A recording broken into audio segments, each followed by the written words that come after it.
Syracuse had made the postseason for 25 straight years, and then 2007 happened. The Orange failed to make the tourney, and its defense gave up more than 11 goals a game. The next 2 years, the Cuse won back-to-back championships, and it only allowed 7.5 goals a game.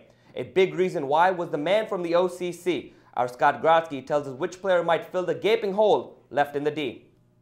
This year's Syracuse defense comes into the season with one daunting task: filling the shoes of one of the nation's top defensemen in '09. Well, it's tough to replace Sid. You can't replace Sid. He's near impossible to replace Sid Smith. There's no replacing a player like Sid. I think he's one of the best players I've ever had the chance to play with. When Toronto drafted Sid Smith 6th overall in this year's MLL draft, they took his versatility and leadership on the field with him.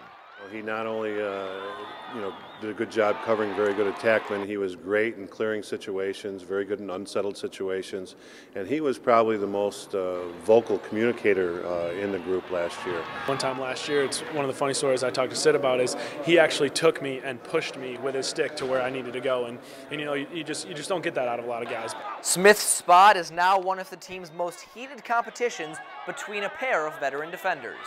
It's a very healthy competition so far. I think with Brandon Conlon and Thomas Guadagnolo, you have experience, guys that have been in the program for a while. But that's where the uncertainty ends for the unit. The rest of the defense is filled with All-American candidates headlined by long stick midi Joel White. I think we have great returning players in John Lade, Matt Tierney, and Galloway and myself, and we're going to help out whoever's that third defenseman, and bring along those middies, and I think we're going to be fine on defense. Syracuse held 10th ranked Hofstra to only 6 goals in their first exhibition game.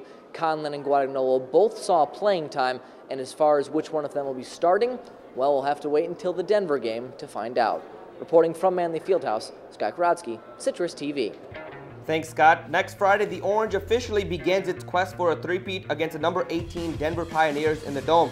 For a preview of this year's team, check out Citrus TV's lacrosse preview show. It includes interviews with junior captain Joel White and the man leading the #1 team preseason in the nation, head coach John Desko. You'll have 3 different days to watch, either February 17th, 18th, or 19th. Check your local listings for showtimes on Time Warner Cable.